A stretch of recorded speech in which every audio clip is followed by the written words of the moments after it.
Hi, this is Mike Olson, Associate University Librarian for Information Commons at the University of North Carolina at Charlotte. Last Thursday, I presented the keynote address at a one-day conference at the Virginia Tech's University Libraries. It's called In-Service Day. The topic of the entire day was a library odyssey, where Virginia Tech is going, how it might get there. I spoke at the German Club in front of the entire group of librarians. The library was closed that day, so everyone went off site to spend the day training, listening to topics of interest to everybody there. The day before, I spent the better part of that day at Newman Library, the main library, and I spoke with my colleagues there. I had a great time. They were very helpful indeed. And much of the Virginia Tech campus reminds me, with its combination of limestone and brick, of Cambridge University and Oxford University. Tech's drill field also reminds me of the grounds of each campus in England. I spent a lot of time on the second floor where the Learning Commons is. The Learning Commons is the closest thing to the Information Commons at UNC Charlotte. And I like so many things about the library and that second floor. Here's a picture of the second floor. Broad spaces, goes deep, maybe 20 yards back, 20 yards wide, offers a lot of possibilities. Also lots of chairs. We have wood, leather, comfy fabric. The bottom left is the so-called news alcove with a television and current newspapers. And basically just lots and lots of options. There's also quick opportunities. As soon as you enter the main entrance, there are DVDs to browse and check out. Top right, there's a special exhibit featuring the music collection. Bottom right, in memory, are 4 artists or personalities who have passed recently, among them Lena Horne and Vanessa Redgrave, and the librarians feature their creativity. And the bottom left is a shelf of new books of note. Tech has great mobile resources, so you can use mobile platforms to access the library catalog. In the campus and around the campus, too, top left, book returns scattered across the campus. As soon as you enter the main library on that second floor, top right, there are easy in, easy out passages. Bottom right, jacks on top of many computer stations, many tables, so that makes it easy for the students to plug in. And the signage is very good.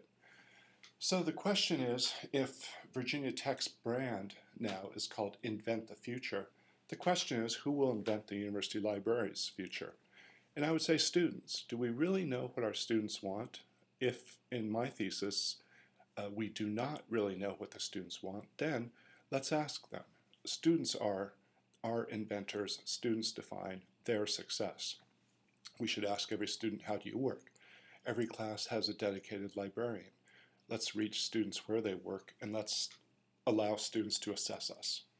At UNC Charlotte, we've hired a professional ethnographer, a PhD from Berkeley, Donna Lanclos, and we've asked students to redesign the library, either by simply writing their notes on easels scattered around the library, or virtually. They can go to our website and type in their thoughts in a type of suggestion box, all the while redesigning the library. We go through rigorous standards, so those people in the library who are asking students important enough questions for publishable results take IRB certification tests. We talk to students. We have them come to the library for a full-day conference, half-day conference, I should say. In the first picture, those were undergrads. This is a graduate student, Stephen Ferris. And the students tell us they want options. They want quiet zones. Here we have the sign. And they also want collaborative spaces where they can talk. They want quick computer stations as soon as they enter the main entrance of the library. They want the option of looking at learning modules online. So here's our page that promotes and publicizes those modules. Of course, they want mobile platforms, so we give them an iPhone, Atkins Library Mobile. And here's an idea, bottom left, that we just took from NC State, very frankly, and that is the red light, green light system. A green light indicates that a computer is available inside the library. Red light means that it's occupied. In this case, red is good. We have lots of people using our computers. In this case, yellow is good.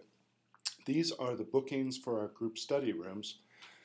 2 weeks ago during finals, from 11 a.m. to midnight, yellow indicates that every group study room is booked. You see nothing here but a massive yellow. Total sellout, SRO only. It's a great thing. We've asked students to look at our website and really tell us what's working and what's not working. And for the last several months, and we'll be moving into the next several months as well, we're going to really revamp our website. It's going to be a nice thing. And then not just students, we go to third parties outside, the professionals who know what they're doing. We asked R2 Consulting to talk to many of us in the library and analyze what we're doing right, what we could improve on, and last March they sent us many, many recommendations, and we're trying to follow up on the best of those. So we're trying to implement these ideas, and to implement them best of all, to run instead of walk, we need leaders. Leaders at the top stage, a university librarian, a provost, leaders such as Lee Jefferson, bottom left, a person who was featured recently in Campus News, and Lee's a person who makes UNC Charlotte a great place to be. Everyone can be a leader. When I entered Virginia Tech last Wednesday, Bruce at the reference desk welcomed me.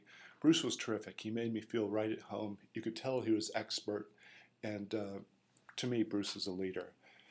The person at the top left, whom I'd call not an unknown soldier, but rather the unknown librarian, I don't know his name, but he has every capacity, every potential to also lead and bring great ideas to the table to make Virginia Tech, in this case, not a good place, but a great place. And I think it's great in many cases already, don't get me wrong.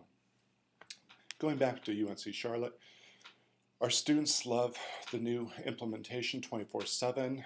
They like our very helpful, friendly, cheerful attitude. They like the fact that certain of our services, such as our technology support unit, offer unique services on campus, quickly, efficiently, directly. They'll come to us rather than go to services within their own department or within their own building. Sometimes less is more. We have, at the moment, 5 service desks over 2 floors. We've determined, and students have told us too, that this is sometimes confounding.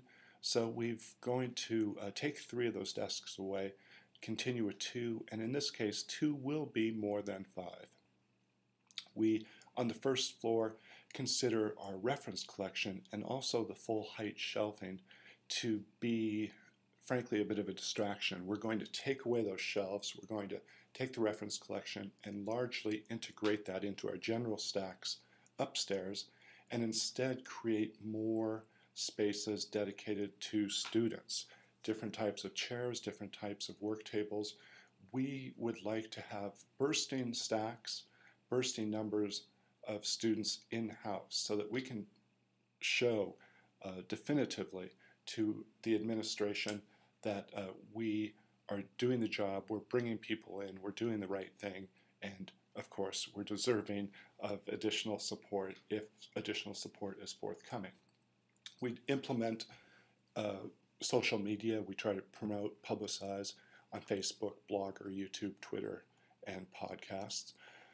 So the question to Virginia Tech, as Virginia Tech invents the future, is who will invent your future? The answer, as I see it, students. Smiling students after a good day's work. I can recommend it wholeheartedly, not just to Virginia Tech, but to anyone else who's looking at this YouTube video. It's working at UNC Charlotte. And finally, I just want to thank Virginia Tech. Everyone there made me feel so welcome. And in closing, I can say that during my 2 days, I have never eaten better than when I was in Blacksburg last week. Thanks so much. This is Mike Olson. Goodbye for now.